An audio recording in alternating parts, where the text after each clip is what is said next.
Hello, नमस्कार, आदाब, सत श्री अकाल और अस्सलाम वालेकुम। मैं मोहम्मद अहमद काज़मी लेकर आया हूँ आपका पसंदीदा कार्यक्रम आपके रूबरू। देश में बहुत सी बड़ी खबरें चल रही हैं। इसी बीच कांग्रेस के बीच में घमासान की जो खबर है वो बहुत बड़ी इसलिए है कि सबसे मेन अपोजिशन, सबसे बड़ा अपोजिशन नहीं मैं कह रहा हूँ, सबसे main opposition national party Congress को समझा जाता है, जिसने लंबे वक्त तक पूरे मुल्क पर हुकूमत की है। अब उसके अंदर अध्यक्ष कौन बने, कब बने, जिसको ऑफ़र किया जाता है वो पीछे हट जाता है। अजीब सूरत हाल है। अब ऐसा लग रहा है कि कांग्रेस के बहुत से लीडर्स में घुटन होने लगी है, चूँकि मुसलसल बीजेपी जिस तरह से अलग अलग स्टेट्स में हुकूमतें गिराने की कोशिश करती है, अपनी सरकार बनाने की कोशिश करती है, इस बीच में एक लीडरशिप वैक्यूम महसूस किया जा रहा है कांग्रेस पार्टी में।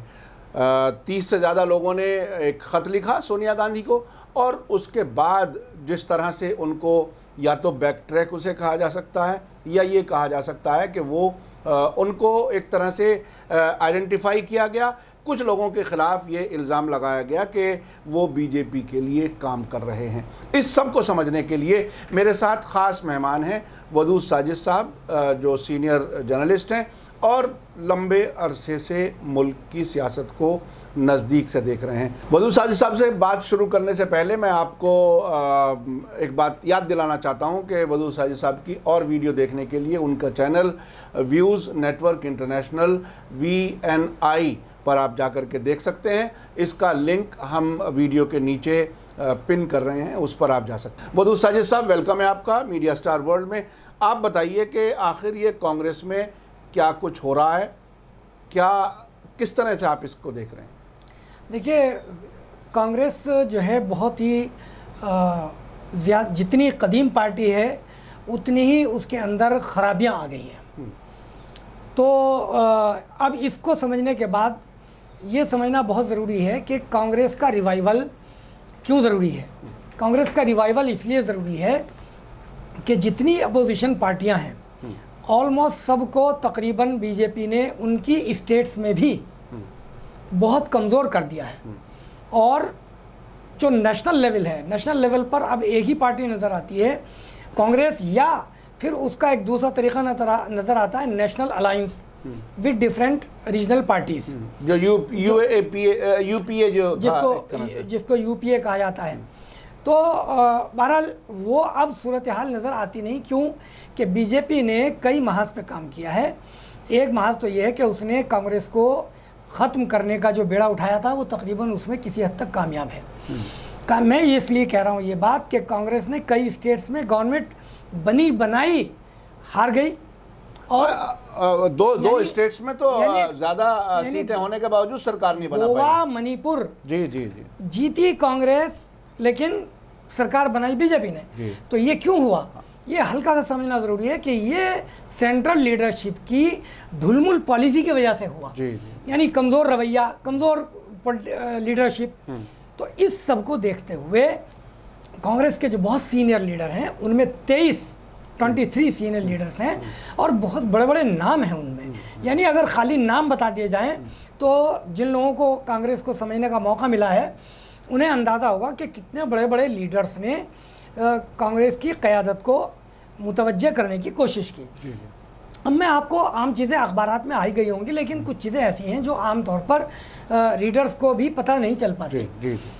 वो चीज़ें क्या थी इन 23 सीनियर लीडरों ने ख़त में लिखी थी।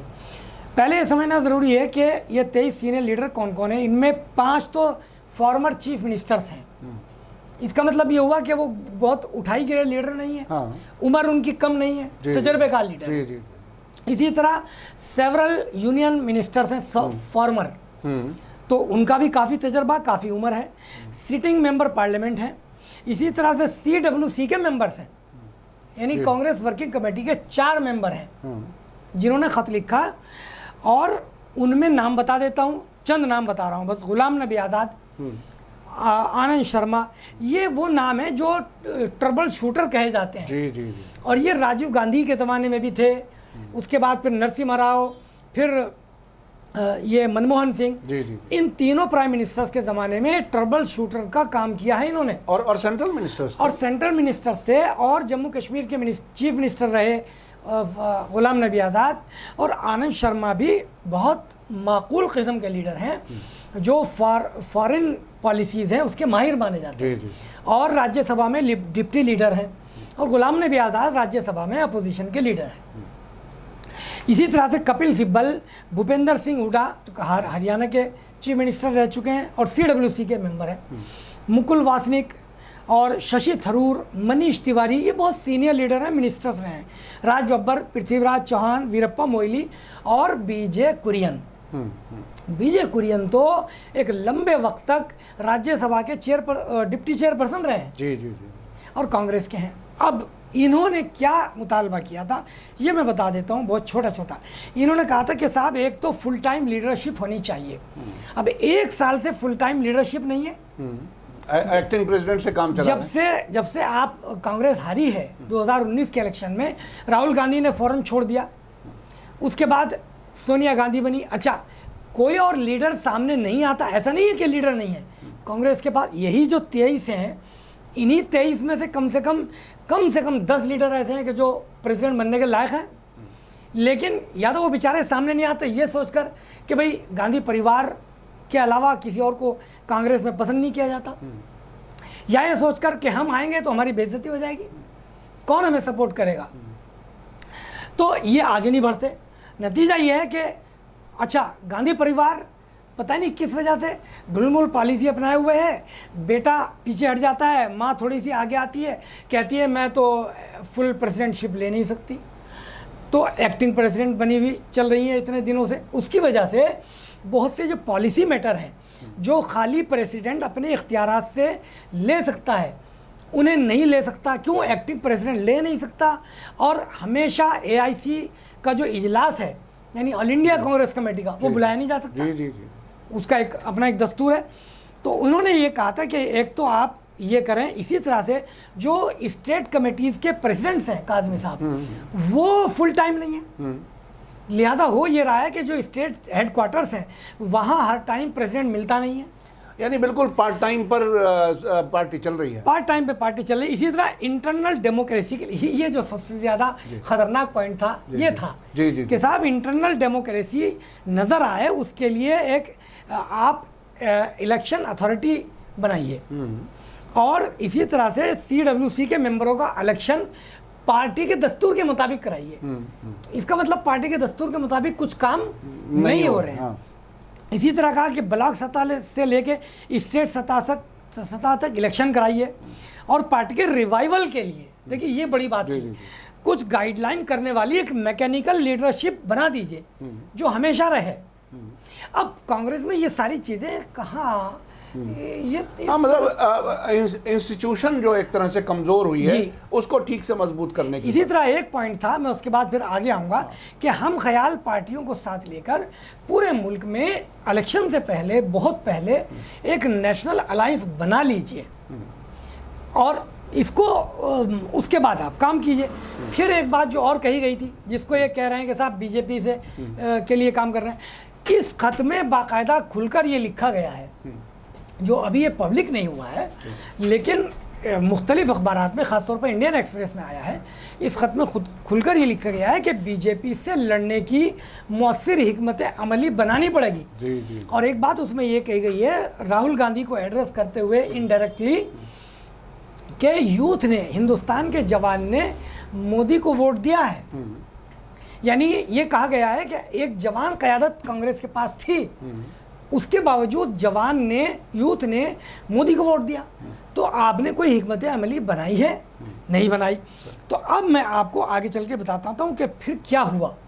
बजाय इसके कि इस खत के कंटेंट्स पर CWC की मीटिंग जो हुई है मंडे में, उस पर बात की जाती, उस पर कोई बात नहीं हुई, बल्कि हर आदमी ने, बल्कि तो मैं ये कहूँगा एक अजीब सी ज़बान है जो कम से कम मेरे जैसे उर्दू वाले इस्तेमाल नहीं करते, लेकिन समझाने के लिए करनी पड़ेगी, कि हर ऐरे गैरे नत्थु खैरे ने और हर लल्लू पंजू ने CWC में इतने बड़े बड़े सीनियर लीडर्सों को निशाना बनाया, और क्या कहा कि साहब आप तो पार्टी क़यादत के मुखालिफ हैं, आप बीजेपी के साथ मिल रहे हैं।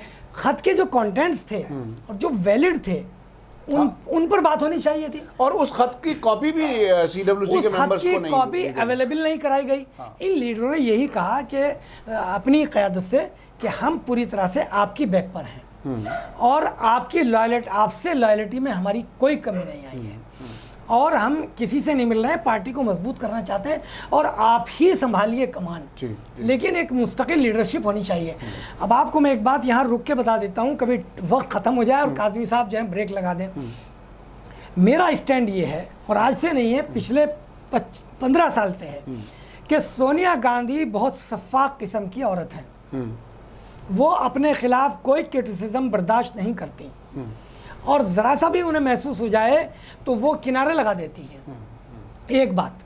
दूसरी चीज़ बताता हूँ, वैसे ये बात पहली नहीं है, इंदिरा गांधी भी ये सब करती थी। अब चूंकि इंदिरा गांधी नहीं है, हाँ नहीं, उस जमाने में बाकायदा इंदिरा गांधी के बारे में मशहूर था कि कोई भी लीडर अगर पॉपुलर बन जाए, जबकि सरकार थी उनकी, तो उसको साइडलाइन करना उनका बहरहाल। अब आपने नाम लिया है तो मैं एक चीज़ कह दूं, जी। मैंने मैंने इंदिरा गांधी को भी काफ़ी पढ़ा है।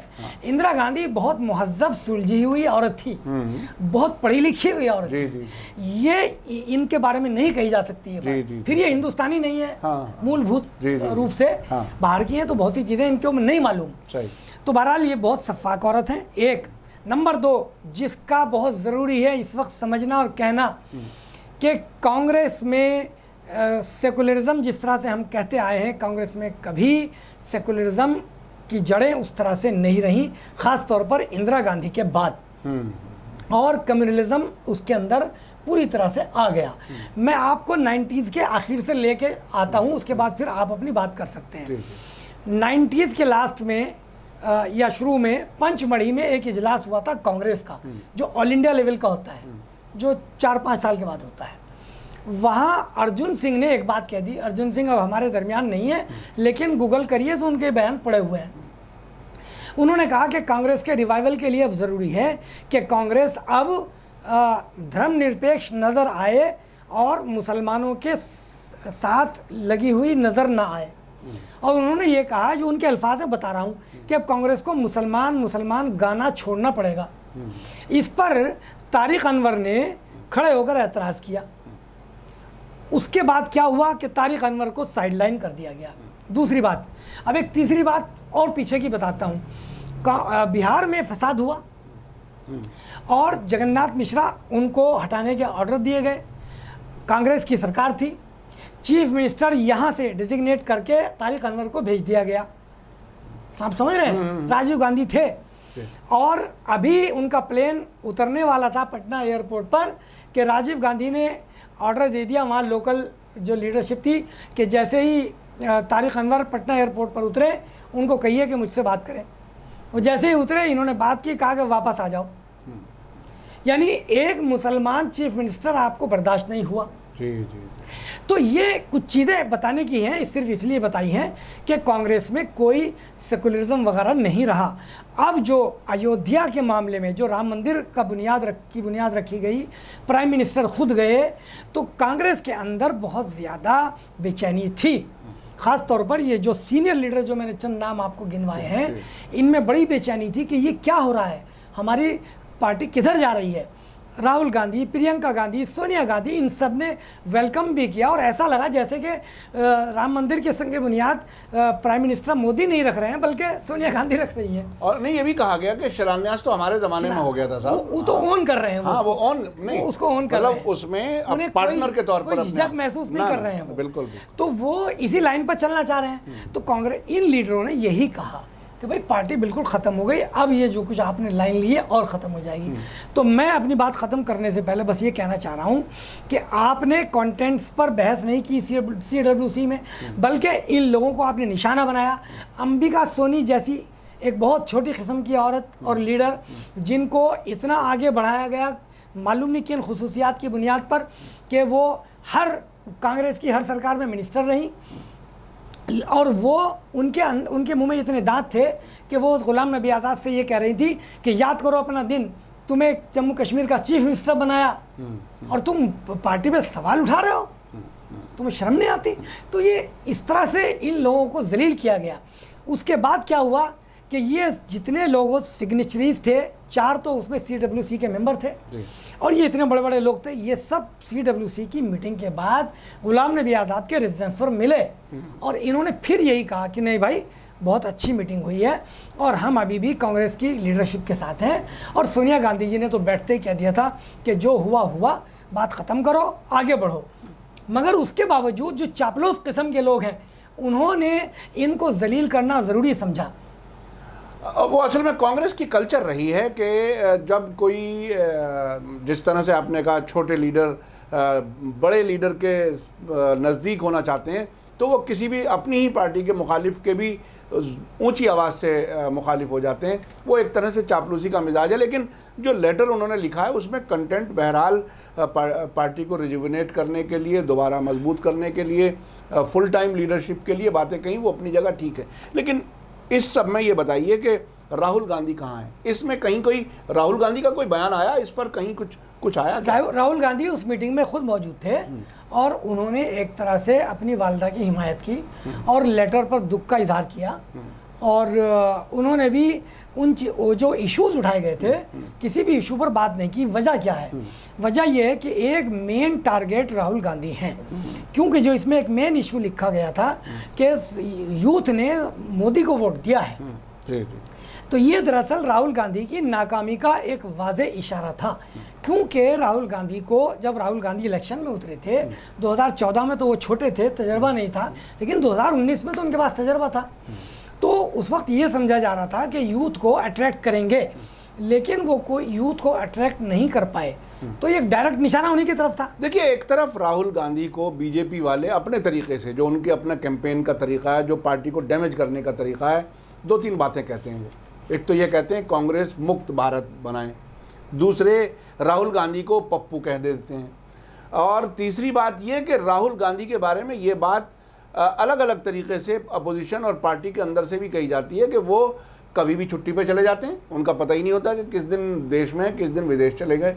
तो ऐसे नॉन सीरियस और या पार्ट टाइम लीडरशिप की वजह से जो ये यहाँ तक पहुँचा है, इसका कोई हल है? देखिए, कुछ अब लोग बात कर रहे हैं कि प्रियंका गांधी को शायद बनाएं, या प्रियंका गांधी क्या फुल टाइम पूरी जिम्मेदारी उठाने के लायक अभी हैं, वो एक बड़ा सवाल है। तो अब आगे क्या पार्टी इसी तरह से गांधी परिवार में ही घिरी रहेगी और ये दिन ब दिन कमज़ोर होती जाएगी, या कोई है चांस फिर से? चूँकि डेमोक्रेसी में अपोजिशन का मजबूत होना बहुत ज़रूरी होता है, क्योंकि अगर रूलिंग पार्टी को ये मालूम हो जाए कि अपोजिशन बिल्कुल ज़ीरो हो गई, फिर तो वो डिक्टेटर बनने की हालत होती है।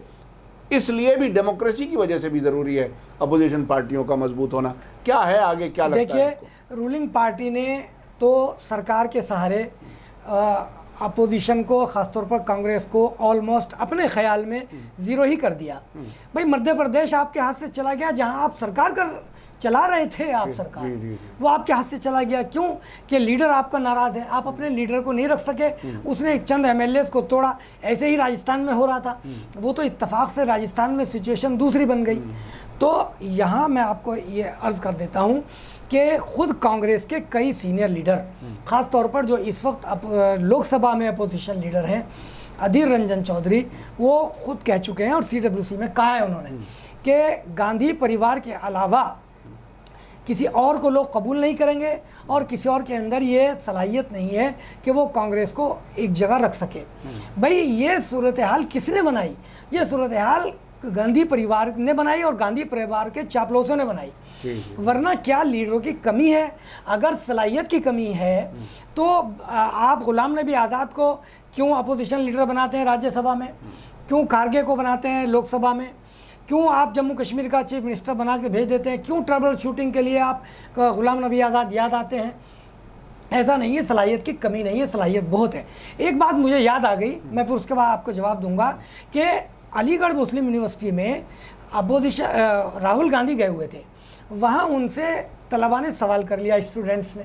ज़ाहिर अलीगढ़ का अपना एक मिजाज है, अपना एक कल्चर, अपना एक माहौल है, और उनसे ये कहा कि भाई ये बताइए कि इतनी पुरानी जमात है और मुसलमानों ने भी इसको अपने खून से सींचा, तो क्या प्राइम मिनिस्टरशिप के लिए कोई मुसलमान नहीं हो सकता कांग्रेस की तरफ से? तो राहुल गांधी का जो जवाब था वो ये था। अब आप चाहे इसे इमेच्योर जवाब कह लीजिए, चाहे इमेच्योर लीडर का जवाब कह लीजिए। उन्होंने ये कहा कि हाँ कोई इस लायक होगा तो उसको भी बनाएंगे। इसका मतलब उनके जहन में ये था कि उनकी पार्टी में कोई मुसलमान इस लायक नहीं है कि उसको प्राइम मिनिस्टर के लिए आगे किया जाए। लेकिन बहरहाल मुसलमान के अलावा दूसरे हैं जो माइनॉरिटी से ताल्लुक़ रखते हैं, जो 10-10 साल सरकार कर सकते हैं, चला सकते हैं। तो अब आपने एक सवाल किया था कि क्या होगा, गांधी परिवार के अलावा किसी और को ये चापलूस किस्म के लोग आने नहीं देंगे, और कोई और अगर आ गया तो उसका सीताराम केसरी बना देंगे। सीताराम केसरी बहुत तजर्बेकार लीडर थे, अच्छे से पार्टी को चला रहे थे, लेकिन इन्हीं चापलूस किस्म के लोगों ने और सोनिया गांधी की सफाकियत ने उनको चलने नहीं दिया। लिहाजा ये तो ज़रूर है कि कोई और नहीं आ सकेगा, कोई हिम्मत नहीं करेगा।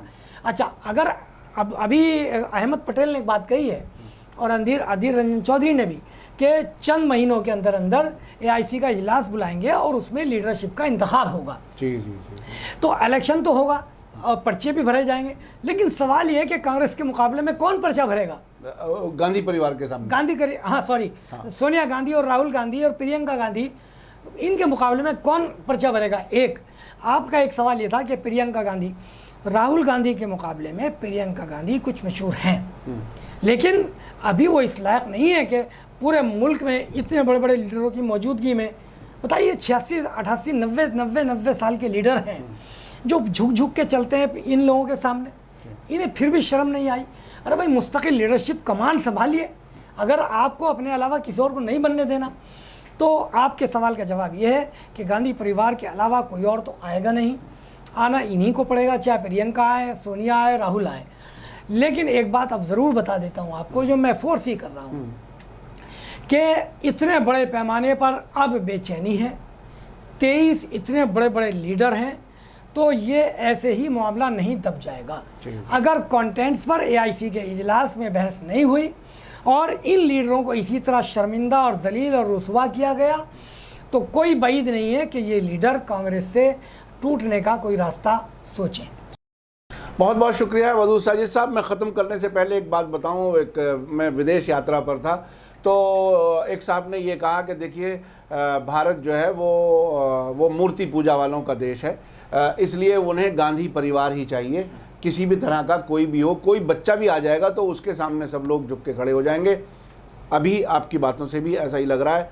देखिए आने वाले वक्त में क्या होगा ये तो अभी देखने की बात होगी, लेकिन एक बात ये ज़रूर है कि अपोजिशन पार्टियों का मजबूत होना ज़रूरी है अगर डेमोक्रेसी को मजबूत रखना चाहते हैं। ये पूरे देश के लिए सोचने का, विचार करने का विषय है, सभी को इस पर गौर करना है। इसी के साथ वदूद साजिद साहब, आपका बहुत बहुत शुक्रिया, आपने वक्त दिया। आखिर में एक बार फिर मैं आपसे रिक्वेस्ट करूंगा कि वदूद साजिद साहब का चैनल व्यूज़ नेटवर्क इंटरनेशनल है, उस पर आप उनकी दूसरी और वीडियो भी देख सकते हैं और उनको सब्सक्राइब कर सकते हैं। और इसी के साथ मैं लेता हूं इजाज़त। धन्यवाद, शुक्रिया, जय भारत, जय हिंद।